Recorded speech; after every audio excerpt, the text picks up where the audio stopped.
I was going to talk about today. The first thing I wanted to do is acknowledge this really beautiful, strong place. And in my life, I look for people who sparkle.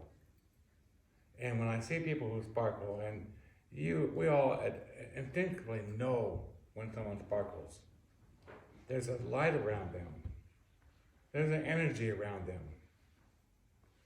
And I look for those people and I bring them into my life. So when I come to someplace new, and someplace in our tribe, this was a major village site. Concrete was not always named Concrete. There was a Skagit village here, and not far from here. It was the home of the biggest longhouse in, I think, probably maybe Washington State. 1,000 feet long. It's right alongside the Baker River. And 1,000 feet long and probably, 75 feet wide. Huge. It housed a huge village, and everyone had sections of that, And so it really defined the area here. And there was villages like this all up and down the Skagit River, all the way to the Nookashamps, all the way to Whidbey Island, where the lower Skagits were, the Swinomish. Originally, there was no such thing as Skagits. There were all these villages that comprised the Skagit people, and were forced together to become the Skagits by the politics of the United States government. So we have one or two things we can talk about today. Normally I have a lot longer to talk. Everyone's tired, hungry, everything else. 7 years ago, I died. And I don't mean figuratively speaking, I mean exactly, I died. And when I died, I was gone for 5 days. And my 5 days were spent in heaven. And that seems like it's a hard stretch for you to understand. But I was in a coma, I had cardiac arrest, and towards the end of at the third day, what they do, there's a procedure they do where they freeze you, bring you to the hospital. My heart has started and stopped so many times. But they freeze you, they cool your body temperature down. And then they go ahead and give you 12 hours to wake up after 72 hours, and they start slowly warming your body up. And after 12 hours, they do an assessment, to see if you're conscious anymore or cognizant, or if you actually come back to consciousness. And they were getting no responses. And they do little things, it's kind of icky, think about it. They poke your toe with a needle, and then they shine a light in your eye, and then they actually poke your eyeball with a needle, But all that was no response, and so somehow they got my body onto a gurney and took me down for an MRI, and I had 3% brain activity, which was just enough to keep my body functioning. And so when I got back to the room, the doctor comes in and there's a little piece of paper to read off, your loved ones in a coma, they're not coming out of it, they're going to be a long-term care term if they ever come back, it'll bankrupt the family, they're never going to have a conversation with their loved one again. It's over. Recommend pulling the plug. And so my nephew was in there, Kay-san, my nephew, and he said, well, that ain't happening, Uncle's in heaven hanging out with Joe, my son who had died years ago, and he says hanging out with Joe, and he'll come back when he wants to. And that was the final word. With no one pulling nothing. Well, very few people survive after the 12 hours. And then the 24 hours later, no one survives. 48 hours later, there's no history of anybody ever surviving. And 72 hours later, I came back. And so when I came back, my girlfriend was in the corner of the room. And anybody knows, but ICU, they're really small rooms, And all this gear around, all this monitoring stuff. And she's sitting there in the corner, it was probably about 8 feet away from my end of my bed, and I was standing at the end of the bed. And to my left, in front of me, was my great-great-grandfather, and to my right was my son, Joseph. And she's, a very well-educated woman. She's a physician. She's looking, and she goes, I can see his body in bed, and he's standing there, there's 2 people in the room, and she's watching this whole thing take place. And I was arguing with my grandfather. I said, I'm not staying here. I'm going back with you. I want to go back with you. He said, no, you got to stay here. I said, no, man, I don't want to be here. I want to go back with you. No, you have to stay. I turned to my son and said, Joe, I'm not staying here. I'm going to go back with you. He said, no, Dad, you have to stay. You have to stay. I said, no, I don't want to stay. And they disappeared. And then my soul fell back into my body. Mm-hmm. And I thought I was screaming bloody murder. But they had hold down my throat. It was terrible. And they had me strapped down because apparently I tried to get free, And my wrists were all bruised up, and I eventually came back. And their prognosis was, I get used to the idea of a wheelchair, you're never going to walk again. And I had lost most of my memory, lost years of memory, and some will never return. And I was laying there thinking, when you fall down, especially when you get older, when you're younger, you don't worry about it. Kids just fall down, they go, boom. Us old people, we fall down, we go, okay, don't move me, don't touch me, And you do an assessment, you go, okay, this moves, that moves. Well, I was doing that assessment, and I got to my hair, and I thought, even my hair hurts. I didn't know hair could hurt, but yeah, hair can hurt. I thought, how does the hair hurt?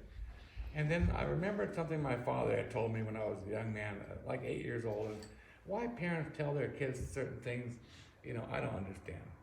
But my father said, if you ever find yourself in a position where you can only move your little finger, you exercise that little finger as hard as you can. And so here I am laying in bed, I realized the only thing I can move is my little finger. It really came true. So there I was, man, moving my little finger as hard as I could, And then there was people coming in, processions of people. There were several hundred people there at the hospital, and they were all looking down on me and being very pitiful. And I don't like pity. There's no use for it. There's no redeeming value in my life for pity. And they're all being very pitiful, and it made me furious that they were being pitiful over me. And then they were saying things like, "Oh, you came back, so obviously God had a plan for you, and you've still got work to do." And I just left God. My 5 days were spent in heaven, where I had conversations with God. It's interesting, beautiful conversations. All the replies were quite short, but I knew we had no plan. God had no plan. We were clear about that.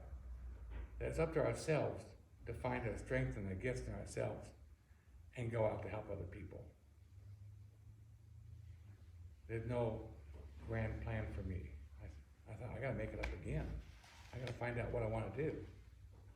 And I thought, well, I can do anything I want to do.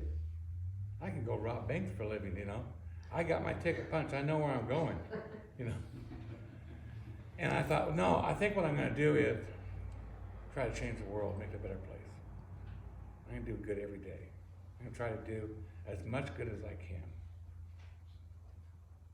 So I wake up in the morning, every morning, and I think today I'm going to try my hardest to change the world and make it a better place. And every night I go to sleep, lay down, I think I failed. But not once have I ever given myself an excuse to stop trying. Failure does not give you a ticket to stop trying. So what have I done? I've spoken to people all over the world, and every continent in the world over the last several years about this. I've been involved with my art. I'm an artist. I've created some phenomenal, beautiful work. My art is all medicine. I practice native medicine. I've run half marathons, on different parts of the country because I couldn't stand the idea of people being pitiful to me. So I said, hey, they said, how are you doing? I said, well, I just ran a half marathon. Well, I guess you're okay. I said, yeah, just leave me alone. No pity, I don't like pity. And so my work, Kay and I do a lot of public speaking. We try to edify people, share our knowledge and information. There's a very much so a gift from our people. Like people say, well, you know all this great stuff. I said, we're just repeating what we heard. We're not creating anything new. And the reason it resonates with you is because it was told all people all around the world. Everybody's indigenous to the world. There's no one that's not indigenous to the world. Everyone's indigenous to the world. But one grandmother or grandfather quit telling the story. But medicine today teaches you that inside of our DNA, those stories are coded. And when you hear them again, it could be 3 or 4 or 10 generations later, something resonates inside you and you go, that just makes sense to me. I don't know why. I said, but because it's in your DNA. It's scientifically proven. You have memories from generations before. We carry that. So there's some things I'll go over quickly because I know everyone's tired and want to get out of here. But we're not tired. We can sit here all day. Someone give me a sign when they've had enough of this, okay? So what happened was when I died, and I found out cardiac arrest is a beautiful way to go because, man, you instantly are gone. It's quicker than you can blink. Before your eyes close, you're gone. So one of the things I found out was how far away heaven is, because I was brought up, in very different worlds. One is the Western world, Catholicism. I've spoken a lot of churches over the years. I was trained to be a Methodist minister. And so I had this idea of Western teachings about where heaven was. Tower of Babel, we talked about that, We have the star child from our people. But when I closed my eyes, I woke up and I was at the gates of heaven. And the one thing I did find out, really important thing and it reinforced a lot of the native teachings, is if everyone put their arm out, I'll show you something we all need to know. And then put your hand about right here. That's how close heaven is all the time.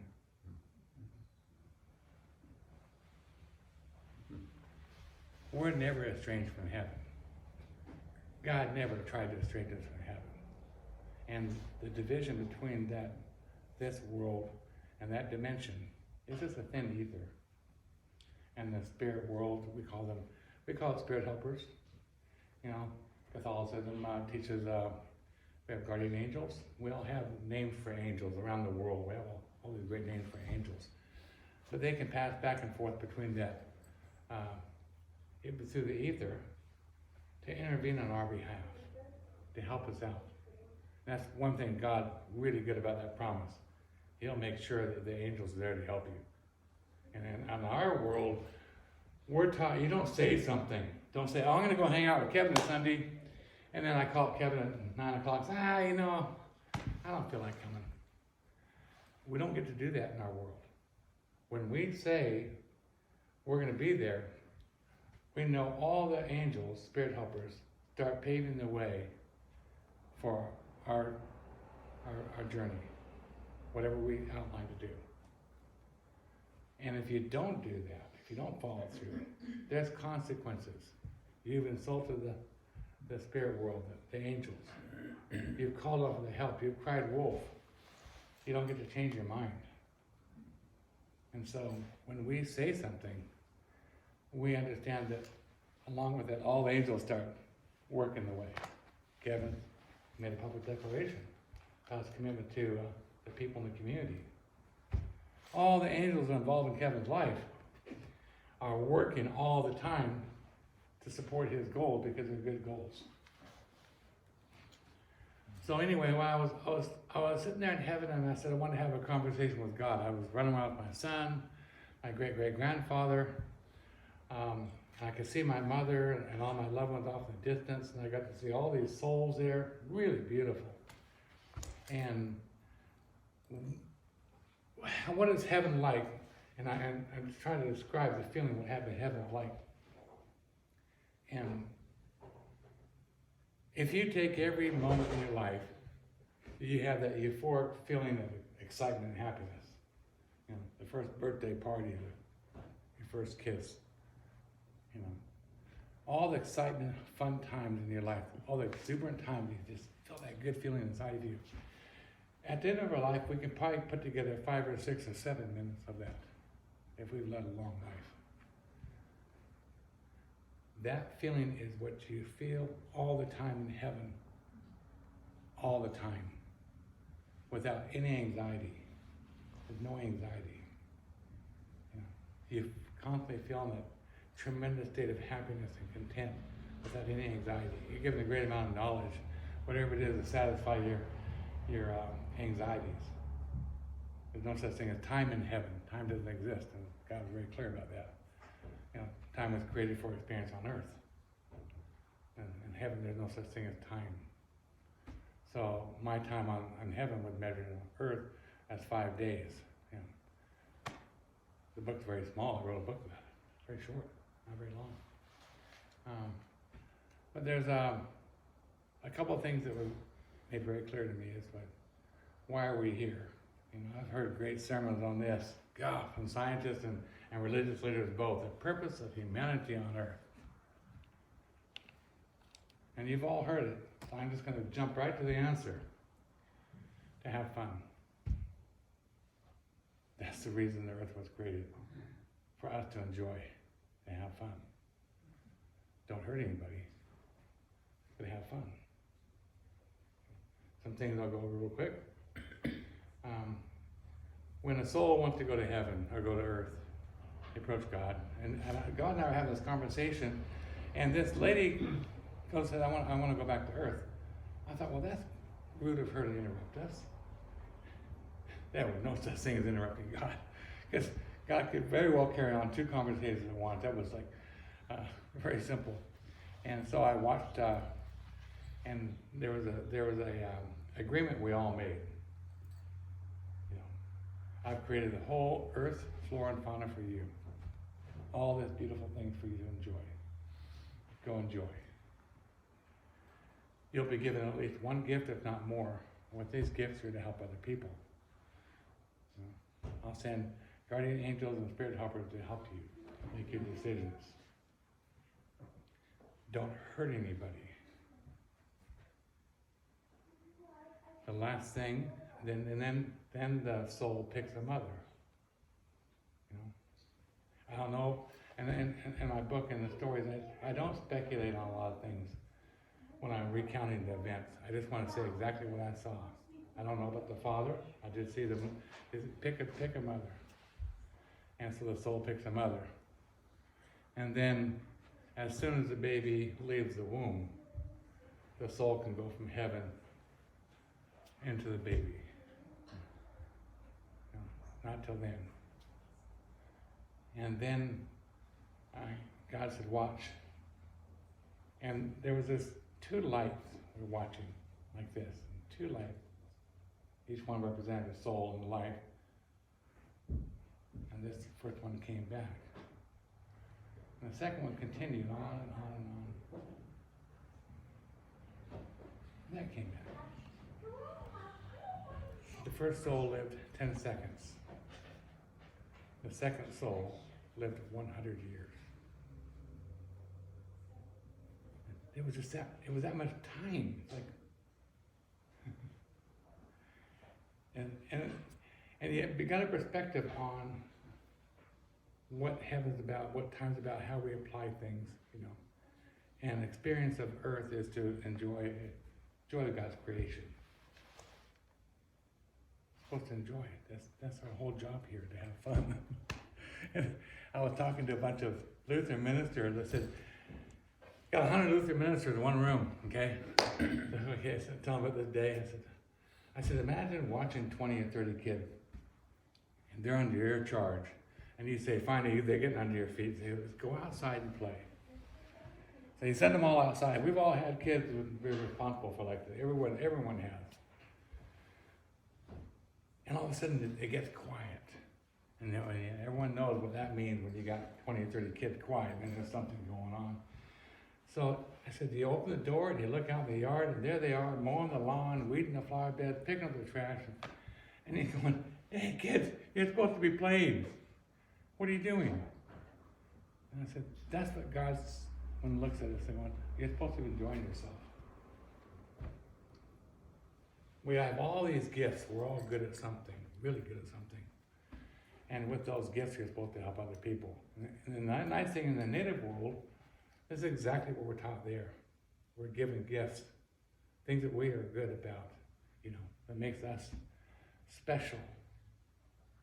And with those gifts, we're supposed to help other people. Gifts are supposed to be given away to help. Your company here, the first gift you give in any social setting is your company. That's the most precious gift you can give, is your company.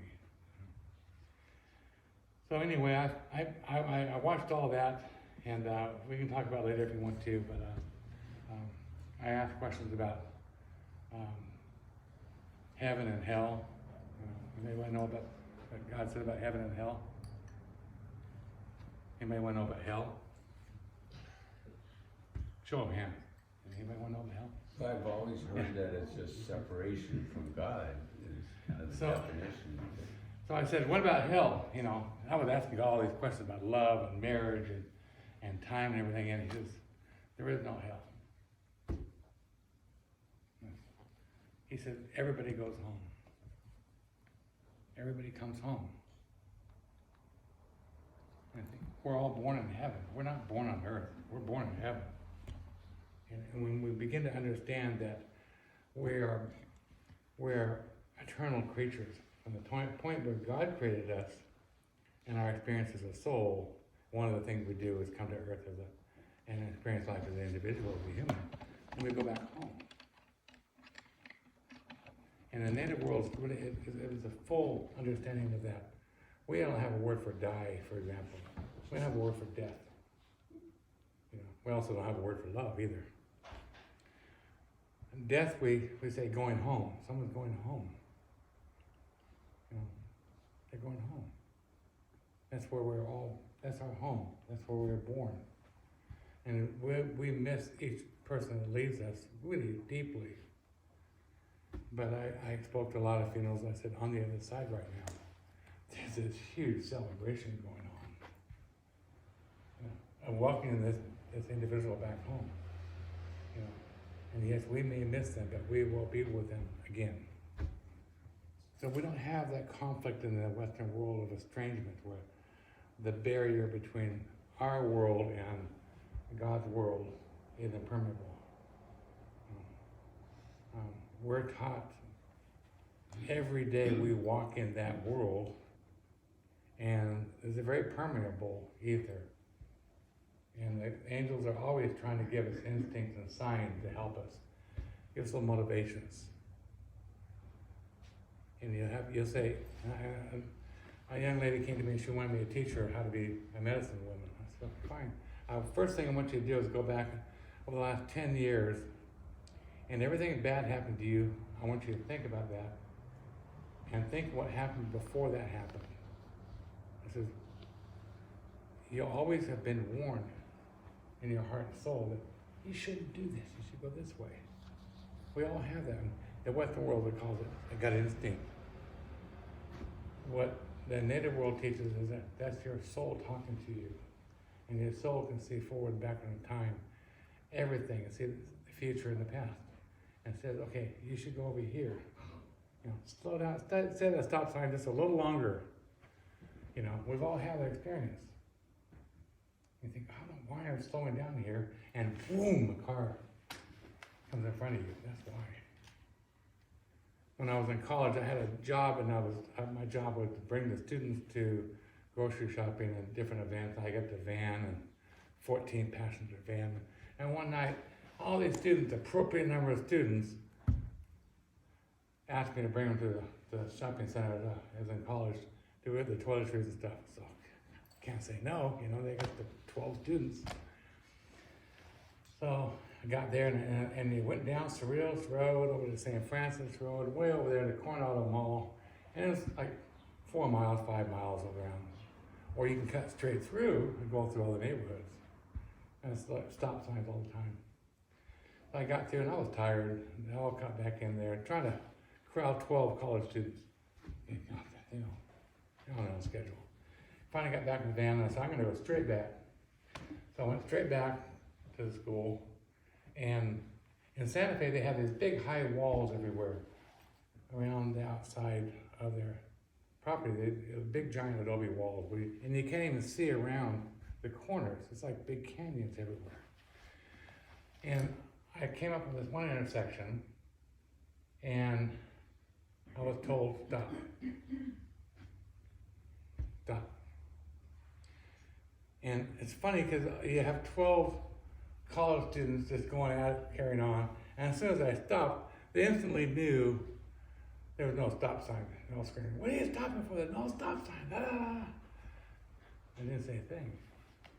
And about that time, this big old Bonneville went flying through the intersection, did about 40, 50 miles an hour. And you couldn't see around the corner. And they all just froze. I said, that's why. I could see that car coming. I was told, stop here. Those 12 students went on to change the course of art in America. Some of the most famous individuals in the world of art were in that vehicle. Great names, changed color, composition, poetry. Their students are teaching now. Their students are teaching now. So I listen to here. And we all have that. It's not unique to me at all. Everything I say about me is every one of you individuals carries the same information, same ability. So anyway, I got a lot of questions answered. And I was surprised at how short the answers were. Yep or nope? No, there was explanations. I mean, how many have heard of sermons and conversations, political conversations on LGBTQ stances? Everyone's heard of it. You can't turn on TV or read anything without long dissertations. Oh God, jeez. So I said, when I was talking to God, asking all these questions, I said, what about same-sex marriages? This is something very important in my life. When I was on the Upper Skagit Tribal Council in 1993, I recognized that we were bringing all these families back to work in the casino in our community and giving them jobs. And a lot of our families had same-sex marriages, same-sex couples.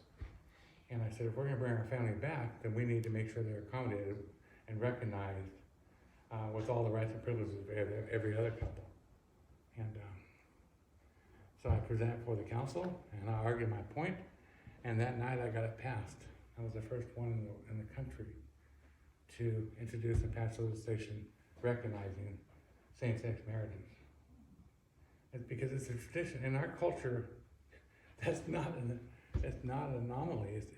It's something to be expected, and that is called a gift. It's called a gift, and the gift of that disposition is you can see the world in a different view, a different angle, and then their job is to come back and tell you what they saw. It's an obligation. Every gift has an obligation, and to edify you, to help you see the world in a different way. So that was, so I asked God, I said, what about same-sex marriages? Because I thought, this is the answer to all my questions. Is it hurting anybody? I said, no. And it's the only time God turned to me and looked at me, and because all I saw was a beautiful white image, there you have it.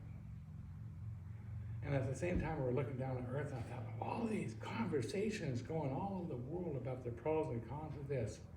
And they're killing people in Africa for, for being gay, murdering, wholesale murder. Political lines are drawn in this country because of someone's sexual disposition. Are they hurting anybody? No. There you have it. I thought, if you could just say that to them people down there, just love each other for who you are and the gifts you have, that's just one gift. In this room, there's thousands of gifts. If we listed all the assets or gifts that each one of these people have in this room, it's going to list into the thousands. I know it. We can start making a list up here on the wall, all the gifts we have. So then when I was walking the room today, I was thinking, what's unique about this group of people? Because I knew I was walking in someplace special. And I will make one prophecy about this church. After this week, this church will start growing in influence and population inside your church. And I know that the people here are brought together are all sparkling people. And that light draws light. And light's about power, the power of God. And so when I'm warning you this, not to give you a pat on the back and saying, hey, when it starts coming your way, you gotta accept it. Yes, you can invite your neighbor, that's fine. Come over here, we're working on this project, that's fine. Accepting that is really important. Each one of you all knew that. I'm not saying anything new to anybody here. Everyone has that instinct because your heart's telling you there's something going to happen soon. I'm going to be responsible for it. My neighbor keeps talking to me about this. The gal in the grocery store keeps talking about this. Oh, come on over here and we got a project going, And that's how it grows. So the only reason we're here on this earth, I found out, was to enjoy ourselves, help each other. I do a lot of writing, and the writing is always ended with, yes, we are our sisters and brothers keepers. We really are. In my family, in my tribe, we have every reason to be bitter. My family was thrown off the area, their village. Other family members were met at gunpoint right here in town, and their land was taken away from them at gunpoint. 7 miles down the way, the 95th Cavalry met my grandfather in the 1860s and said, either you acquiesce or we're going to go upriver and kill every man, woman, and child. And my grandfather said, fine, I acquiesce. And this general thought he was really did something good. I won a battle without firing a shot. What was the reasoning behind my grandfather saying that? Because he could have been proud. They could have held their own for a while. They would have taken out some soldiers. But he knew that eventually they would have won. And they would have gone and killed every man, woman, and child. They had no problems killing natives at any age. Infants, men, women, children, nothing. But he was thinking, don't worry, my great-grandchildren will be here to continue the fight. So the general thought he won. And my grandfather knew he won, because Kay and I are here today. We have every reason to be bitter, but when we're taught that the world, we're one family. Or there's one family. We're all related to each other. We're all responsible for taking care of each other. There's not much room for bitterness then. I mean, I like all my family. Some of them I don't want to recognize, but then again, we're still stuck with each other. Everyone ever seen the big sculpture downtown Mount Vernon, the big giant totem pole? Yeah, beautiful. That's mine, yeah. Well done. And so at the presentation, I called the city of Mount Vernon to bring all the politicians together, the whole thing, and a big ceremony to it. And so I was talking and I said, we are now one family. And the new people, my grandfather referred to them as the new people, you know, you're now our family. You're now also holding in trust this beautiful Skagit Valley. And you can hear all the politicians. I said, there's a time for the divisions to end and the controversies to end. And you can hear all the politicians in the crowd gasping. It's funny because you actually hear them go, you know, because what I called for was political speak, I called for the end to hostilities. And that's when the gas started. And I was the first person in the United States to call for an end to the Indian Wars. And every politician knew that. They knew what I was saying. And I said, we're not going anywhere. You're not going anywhere. We're stuck with each other. We have one valley. And now it's ours. You're my family. I'm your family. And after we left, a friend of mine came by and said, well, you just gave away the valley. I said, really? Do you think that's what happened? He goes, yeah, you just gave away the valley. I said, so when that guy's walking down the street and he sees some trash alongside the road, he'll pick it up. Because he'll say, hey, someone threw trash on my land. It's mine. No one's going to deface it. It's now everything they see is theirs. You see trash on the ground, you pick it up. You have a choice of hurting something or not hurting something. You don't hurt it. It's my land.